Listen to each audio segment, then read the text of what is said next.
You guys ready for this? I thought it wasn't real. I thought it was just an altered image, but no, it is a real thing. This is the Gen Z edition of Harry Potter and the Sorcerer's Stone. Uh, Chapter 1. The boy who wasn't unalived. You know, the boy who lived. So it's a bit lengthy, just like my wee wee. Um, but we're gonna hopefully try to get through this in one piece. Um, I'm not Gen Z, so I'm sure half this language in here I'm not gonna completely, understand it all. Fucking Gen Z these days and their stupid ass language. For real, no cap. This shit be bussin'. Or what is the new one? Aura? I don't know. I don't know. I mean, back in my day, we had rad and gnarly and awesome, but these fucking kids. But let's see what Gen Z edition of Harry Potter and the Sorcerer's Stone is like. Chapter 1. The boy who wasn't unalived. You know, because we can't say naughty words like killed or anything. So we have to make it acceptable. So he wasn't unalived. Voldemort managed to not unalive him. Mr. and Mrs. Dursley of number 4 Privet Drive liked flexing that they were very basic, thank you. To be honest, they were the last people you think that would be sus. Because they were all facts, no printer. What? Mr. Dursley was adulting at a firm called Grunnings, which made drills. Yeah, I think that's actually what he did, wasn't he? I think most of the time, I don't remember. I think it was mentioned in the book, but in the movies, it never was mentioned what Vernon did. We just know that he had people over who were his bosses and stuff. But we never actually found out what he did. I think it's in the books though. Can't remember. It's been a while.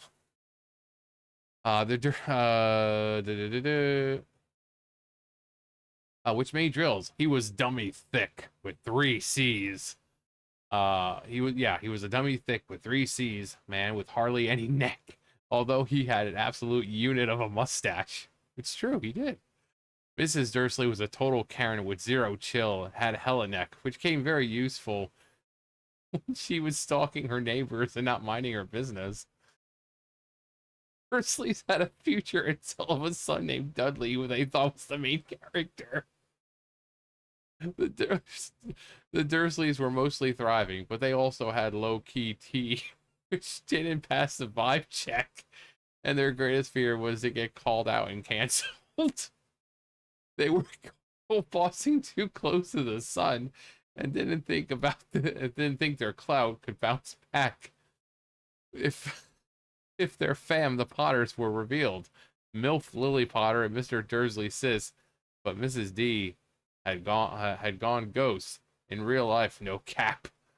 Mrs. D fronted she didn't have a sis because Lil and her deadbeat man were straight up cringe. I'm never gonna get through this. It's so freaking long. I'm not gonna get through this.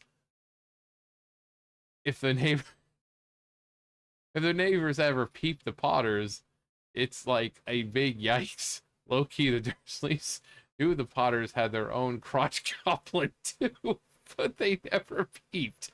This BB was for real a solid reason to keep the in-laws yoked. They didn't want their main character Dudley mixing with a gross being like that. You know, in the end, the Dursleys weren't so different from Voldemort. They just didn't have any magic powers.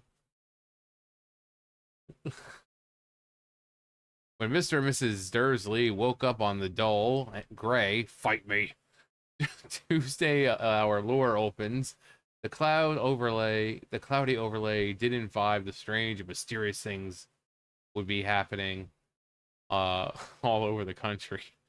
Mr. Dursley hummed as he picked out his most boring tie for work, and Mrs. Dursley spilled the tea as she was trying to put a screaming, spoiled BB Dudley in his heckin' high chair. Isn't he like a teen or a young, like 12 years old at this point? Why is he in a fucking high chair? But he does say BB, so I'm guessing he is a baby at this point. Like maybe they just you know, got Harry or something. Um, None of them noticed a chunky tawny owl flutter past the window. At 8:30, the chunk lord that is Mr. Dursley picked up his briefcase, pecked Mrs. Dursley on the cheek, and tried to kiss Dudley goodbye, but missed because Dudley was losing it and eating his cereal at the walls. Little lad, chortled Mr. Dursley as he left the house. He got in. He got into his whip and backed out of the driveway of their basic ass fuck house. It was on that edge of the street that you could feel like it could accidentally hit the elbow of your car, that he noticed something sus as a cat popping off and reading a map. For a second, Mr. Dursley didn't realize what he'd seen. Then he jerked his head around to look again. There was a there was a chunking tabby cat standing on the corner of Privet Drive, but there wasn't a map in sight. What could he have been thinking? He must have accidentally picked up one of Mrs. Dursley's edibles that morning. Mr. Dursley blinked and stared at the chonking cat. It stared back. As Mr. Dursley drove around the corner and up the road, he warged the chunkers in his what? Warged? Never even heard of the word. Chonkers in his mirror. He was now reading the sign that said Privet Drive. No, looking at the sign. Cats couldn't read maps or signs. Period. Period. Or whatever. Mr. Dursley gave himself a little shake and put the chonkers out of his thinking organ. As he drove toward the town, he had no thonks, head empty, except for some drill he had to sell. But on the edge of town, drills were yeeted out of his thinking organ by something else. As he sat in the morning traffic jam starter pack. What? This sounds like a story I made when I was in high school. And as I was writing it, my friend just told me to just add random words into it that made no sense and didn't, like semper and habitual. Like it was just, I finished the sentence and then like semper, like SEMPER and just period. Like there's no reason, just habitual, period. So I'd write a sentence and he'd be like, put habitual. I'm like, habitual, period. It's like that. It's kind of just like that. As this traffic jam starter pack. He couldn't help noticing that there seemed to be a lot of not very shady at all people about. People in cloaks, no cap. Mr. Dursley couldn't bear people who dressed in chuggy, and cringy clothes, the get-ups you saw in young people. He supposed this was some stupid new trend. Yeah. He drummed his fingers on his steering wheel, and his eyes fell on a huddle of these weirdos standing quite close by. They were whispering excitedly together, probably spilling the tea. Mr. Dursley couldn't believe that a couple of them weren't young at all. That man was a boomer in an emerald green cloak. The audacity of him! But then it struck Mr. Dursley that this was probably some silly stunt, a TikTok probs. These people were obviously collecting for something. Yes, that made total sense. The traffic moved on, and minutes later, Mr. Dursley arrived in the Grunnings parking lot, his mind back on drills. Mr. Dursley always sat with his back to the window in his office on the 9th floor. If he hadn't, he might have found it harder to concentrate on drills that morning. He hadn't seen the owls popping off in broad daylight, though people down the street did. They pointed and gazed, deceased as owls after owl sped overhead. Deceased now. I am now deceased after watching this owl. Most of them had never seen an owl, even at nighttime.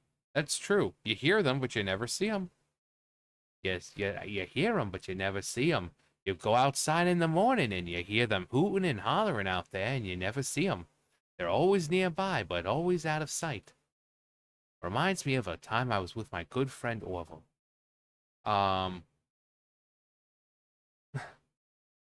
Where was I? Now, where was I? Mr. Dursley, however, had a pretty normal owl-free morning. He had no chill. and yelled at 5 different people. He made several important telephone calls and shouted a bit more. He was in a very good mood until lunchtime, when he thought that he'd stretch his legs and walk across the road to buy himself a bun from the bakery. He'd forgotten all about the people in cloaks until he passed a group of them next to the Starbucks. He took a beak at them with unhappy as he passed. He didn't know why, but they seemed kind of sus. This bunch were whispering excitedly too, and he couldn't see a single GoFundMe donation.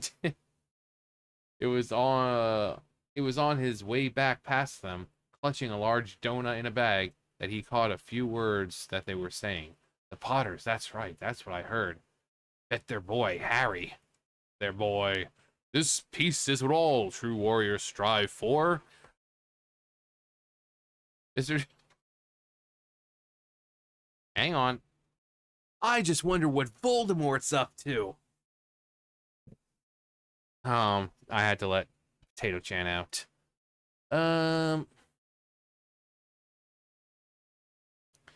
Mr. Jones felt like he'd been ratioed in real life. He looked back at the Whisperers and wondered if he should them, but thought better of it. Even a girl boss has his weak moments. And anyway, there were plenty of people called Potter with moots called Harry. There was no point in worrying his Discord kitten. Her sister was on both their DNI lists. During that day, emo thoughts kept dabbing across Mr. Dursley's what? He later left the building and nearly sister slammed into someone just outside his door. Yarr! He grunted as the man nearly fell. However, he didn't seem triggered at all. Instead, the funky little dude pressed the slay button. So true, bestie. Even muggles like you should slay today, when the sussiest of Vacas has been canceled at last. And the old man hugged Mr. Dursley, real, and headed off. Mr. Dursley couldn't even find it in him to, yeah, Fortnite 10K, we're about to go down, baby. What? He hurried to his car, and the Fast and the Furious Tokyo drifted in straight home.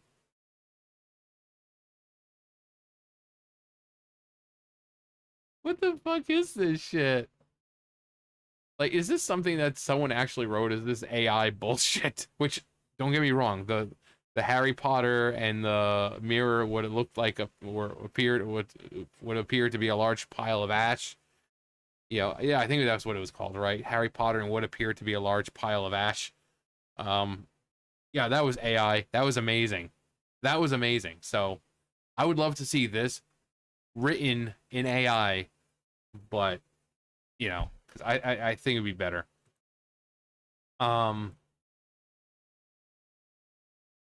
As he pulled into the driveway, the first thing his sister saw was the same chunk cat he'd seen in the morning, sitting on the wall.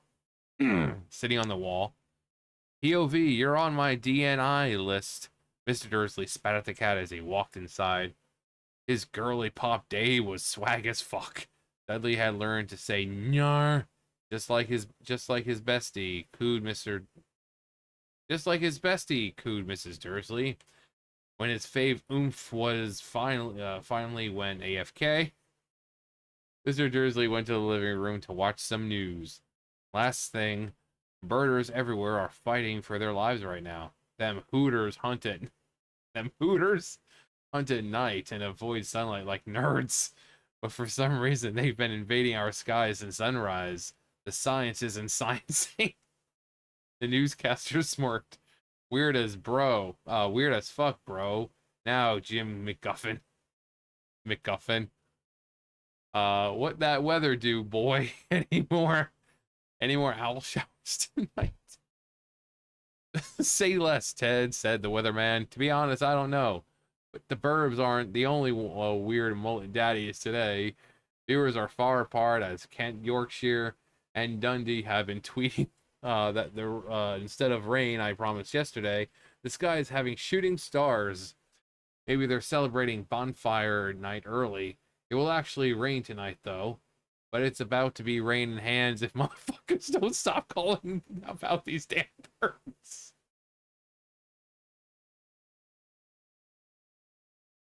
Look, catch these hands. Uh, Mr. Dursley forever in his armchair,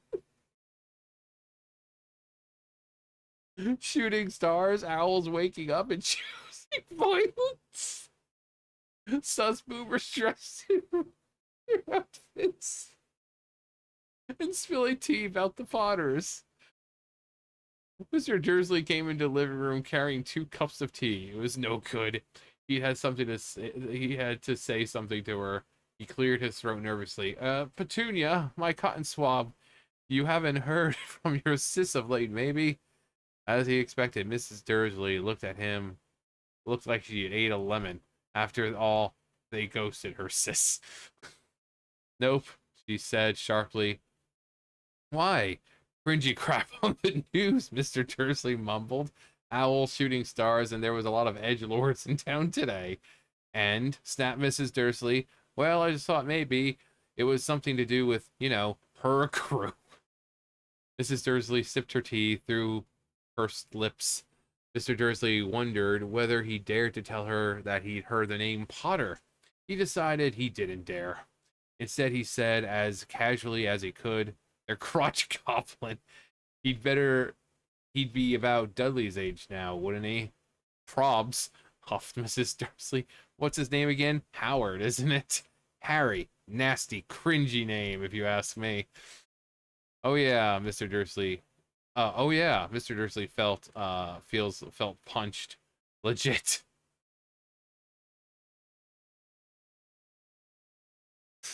You decided to shut the fuck up and they've been upstairs and catch some scenes. While Mrs. Dursley took off her face, Mr. Dursley looked in the bathroom window overlooking the front garden. The flute was still there. The flute. It was staring down Privet Drive as though it were waiting for something. Was he imagining things? Could all this have something to do with the Potters? If it did, if it got out that they were related to the they would totes be canceled. The Dursleys got into bed. Mr. Dursley crashed, but Mrs. Dursley crashed, but Mr. Dursley couldn't shake the intrusive thoughts. Finally, he comforted himself that if the Potters were involved, there were no reason to for them to invade the Dursley space. The Potters knew very well that he and his bay thought they were great and wanted nothing to do with their shenanigans. He couldn't see how they could get all up in his business. They were probs safe and out of the way. Ha ha ha ha ha ha. Nope. Mr. Dursley was drifting off uneasily, but the floof outside was on high alert, like a fuzzy statue with penetrating eyes. Stared unblinking at the far corner of Privet Drive. It showed superb chill as the world happened around it. An ancient man appeared on the corner. The cat had been protect on Privet Drive. He was tall, thin, very old, with a boss beard long enough to tuck into his belt. He was slaying in his long robes, a purple cloak that swept the ground, and high-heeled buckled boots. His blue eyes were light, bright, and sparkling behind half-moon spectacles, and his honker was long and crooked, as though he'd been punched in the face before. This your boy, Albus Dumbledore.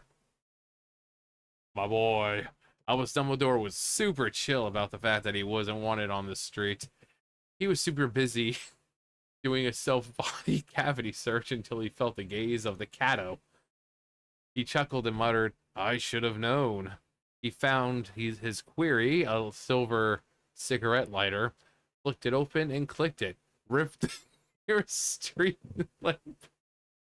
Your boy got click happy and plunged the street into darkness. Now the nosy Nancy neighbors couldn't see nothing on that block. The old man waltzed down the street to chill with the cat. Sup, Prof. McGonagall? Cat. He turned and smiled at the tabby, who was now a human with an air of CEO serious businesswoman. She be wearing square glasses, exactly the shape of same shape of the markings of the cat. Her Luke was on fleek with an emerald green cloak and black hair and a tight bun. I mean, she didn't have black hair, though. She had gray hair, but whatever. How'd you know it was me? She asked. Prof, cats don't look like they planking. Brick walls aren't comfy. Why you no party? There are like a dozen dank bangers I passed getting here. Professor McGonagall sniffed angrily. Oh yes, everyone's celebrating all right. High-key muggles noticed. It was on their idiot box. Fox suburbs, shooting stars. Muggles have eyes. Shooting stars down in Kent Bet. They were Daedalus Stiggle. Smooth brain. You can't blame them, Dumbledore cooed. This bull has been like 2020 for 11 years. Bet. Professor McGee, said Professor McGee irritably. But there's no reason to lose our chill. People be like hurt derp, strutting there like peacocks in broad daylight, not even dressed in muggle swag, sipping tea. She threw a sharp sideways glance at Dumbledore here, as though hoping he was going to tell her something. But he didn't. So she went on. A fine thing it would be if, on the very day you know who kicked rocks, the Muggles found out about us all. Did we really take a W? Bet, Dumbledore, said Dumbledore. We have so much to be thankful for. On a lemon drop? What the fuck? A lemon drop. Muggle candy that is dank. Nope, Professor McGee initiated Ice Queen mode, even if you know who has stepped off. Girl, name's a thing. That trash is called Voldemort. Professor McGee flinched, but homeboy was unsticking lemon drops and gave no fucks. Chillax, it's just a name. Bet Professor McGee was exasperated, with eyeing Dumbledore like a snack. 2 C's. But you're the only one who can make Voldemort salty. Flattery will get you everywhere. Voldemort did have moves, though, Dumbledore said calmly. For real, you do. For real, you do too. But you don't flex. You make me blush. Professor McGee shot Dumbledore an arm look and said, "The verbs are nothing next to this tea that they be sipping. Legit, they want me. Legit, what they say has me shook." Professor McGee has obvi got the tea she was most hyped to spill. The real reason she had been vibing on a cold, hard wall all day. For neither as a floof nor as a woman had she looked as high-key invested as she did now. It was obvious that she wanted that whatever everyone was saying, she wasn't gonna buy it until Dumbledore told her that it was no cap. Homeboy, however, was choosing another lemon drop and didn't answer. What they're saying, she pressed on, is that last night Voldemort spawned in Godric's Hollow. He went there to find the Potters, and then he unalived Lily and James Potter. Dumbledore zatted. Professor McGee gasped. Lily and James. What the heck? I can't even. Oh, Albus. Dumbledore reached down and patted her on the shoulder. I'm shook too. Professor McGonagall's voice was shook as she went on. That's not all. They were saying that he tried to unalive their son, Harry Potter, but he took an L and his power broke. That's why he's gone. Dumbledore nodded glumly. Legit, faltered Professor McGonagall. After all he's done, he failed to unalive a Baben, and somehow, I'm guessing somehow, or whatever, I don't know, was SHM, how did Harry survive? We can only guess, said Dumbledore. We may never know. Professor McGee wiped her eyes and got out the hand sanitizer. Dumbledore gave a great sniff as he took a button watch from his pocket and checked it. It was a very sus watch. It had 12 hands, but no numbers. Instead, little planets were moving around the edge. That sounds pretty cool. It must have made sense to Dumbledore, though, because he put it back in his pocket and said, Hagrid's late. I bet he's the one who told you I'd be here, by the way. Bet, said Professor McGee. And I don't suppose you're going to tell me why you're here of all places. I've come to bring Harry to his aunt and uncle. They're the only fam he has left now. You can't mean these Karens. cried Professor McGee, jumping to her feet and pointing at the number 4. Dumbledore, you can't. I have been watching them all day. These basic fools aren't in the same WhatsApp group. And their spawn. I saw him kicking his mother all the way up the street, screaming for sweets. Harry Potter, and come and live here?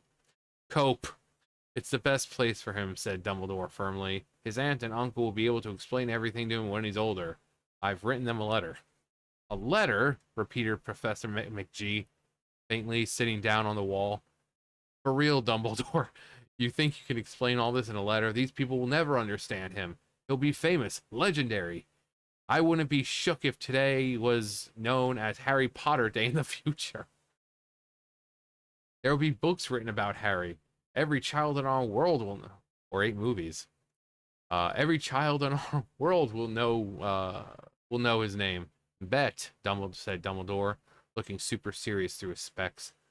It would be enough to go to anyone's head. An influencer before he can walk and talk, famous for something he won't even remember. Can't you see how much better this is? How much better off he'll be growing up away from all that until he's ready to take it. Professor McGee made fish faces like she was going to say something, but thought better. She composed herself and said, Bet, I know, right? But how is this boy getting here, Dumbledore? She eyed his cloak suddenly at the thought of, he was transporting the Baben. Hagrid's bringing him. You think it big brain to trust Hagrid with something as important as this? I would trust Hagrid with my life. His heart is goat, said Professor McGee grudgingly. But you can't pretend he's not an airhead. He does tend to... What was that? A vroom vroom sound broke the silence around them. I'm sorry, I looked down at the... it grew steadily louder as they looked up and down the street for some sign of a headlight. It swelled to a roar as they both looked up at the sky. A huge motorcycle fell out of the air and landed on the road in front of them. If the motorcycle was huge, it was nothing compared to the beast of a man straddling it. He was almost twice as tall as a normal man and had some major BDE, big dick energy. His fluffy factor was, oh hell no, and so wild. Long tangles of bushy black hair and beard hid most of his face. Same thing, black. He didn't have black hair, his brown hair. But again, whatever. Maybe they just have an obsession with black hair. He had hands the size of hubcaps, and his feet in their leather boots were like baby dolphins. In his vast muscular arms, he was holding a bundle of blankets. Hagrid, said Dumbledore, sounding relieved. Finally, where'd you get the ride? Borrowed it, Professor Dumbledore, sir, said the giant, gently disembarking from the bike. Young Sirius Black lent it to me. I've got him, sir. Any issues? Nope. House was almost destroyed, but I got him out all right before the muggles started swarming around. He took a napper just as we were flying over Bristol. Dumbledore and Professor McGee bent forward over the bundle of blankets. Inside, just visible, was the babe sleeping, under a tuft of jet black hair all over his forehead. Again, doesn't have black hair, but I get because of the forehead. You could see a sus as fuck cut, shaped like a lightning bolt. Is that where? Whispered Professor McGee. Bet, said Dumbledore. He'll have that scar forever. Can't you fix it, Dumbledore? Yeah, but no. Scars come in handy. What? I have one on my knee that it's toast a map of the London Underground. Well, gimme, Hagrid. Let's get this over with. Dumbledore took Harry into his arms. God damn, 30 minutes already? Fuck. And turned towards the Dursley house. Could I say goodbye to him, sir? Asked Hagrid. He bent his great shaggy head over Harry, and gave him what must have been a very scratchy, whiskery kiss. Then suddenly Hagrid let out a noise like a wounded pupper. Shut the fuck up, hissed Professor McGee. You'll wake the normies. This are we, sobbed Hagrid, taking a large spotted handkerchief and burying his face in it. But I can't stand it. Lily and James unalived, and poor little Harry off to live with Muggles. Yeah, tragic. But control yourself, Hagrid, or we'll be found out, Professor McGee whispered, patting Hagrid gently on the arm as Dumbledore stepped over the low garden wall and walked in front of the door. He laid Harry gently on the doorstep, took a letter out of his cloak, tucked it inside Harry's blankets, and then came back to the other two. For a full minute, the three of them stood and looked at the bundle. Hagrid's shoulder shook. Professor McGee blinked furiously, and the twinkling light that usually shone from Dumbledore's eyes seemed to have gone out. Well, said Dumbledore finally, that's it. Time to dip. We may as go we might as well go party hardy. Yeah, said Hagrid in a very muffled voice. Finna give Sirius his ride, back his ride. Good night, Professor McGee. Professor Dumbledore, sir. Wiping his streaming eyes on his jacket sleeve, Hagrid swung himself on the motorcycle and kicked the engine into life. With a roar, it rose into the air and off into the night. See you soon, G, said Dumbledore, nodding to her. Professor McGee blew her nose in reply. What? Dumbledore walked off into the night. Onto the corner, he stopped and took out his silver put-outer. He clicked it once. 12 balls of light sped back into the street lamps of Privet Drive. Privet Drive glowed suddenly orange, and he could make out a tabby cat slinking around the corner at the other end of the street. He could just see another bundle of bundle of blankets on the step of number 4. GI Harry, or GL Harry, he murmured. He spun on his heels, swished his cloak, and vanished into the night. A breeze ruffled the neat hedges of Privet Drive, super basic even under the stars. The very last place you would expect astonishing things to happen. Harry Potter cuddled inside of his blanket, sleeping soundly. One small hand closed on the letter beside him as he slept on, not knowing he was special, not knowing he was famous, not knowing he'd be woken in a few hours time by Miss Dursley screaming as she opened the front door to put out the milk bottles, nor that he would spend the next few years being prodded and pinched by his cousin Dudley. He wouldn't know any of that at this very moment. Peeps meeting in secret all over the county, getting lit and saying in hushed voices to Harry Potter, the boy who wasn't unalived. That was beautiful. And you want to know what the best part? Here's a chapter 2, The Unappearing Glass. So, we'll read that next time. It's already been 30 minutes.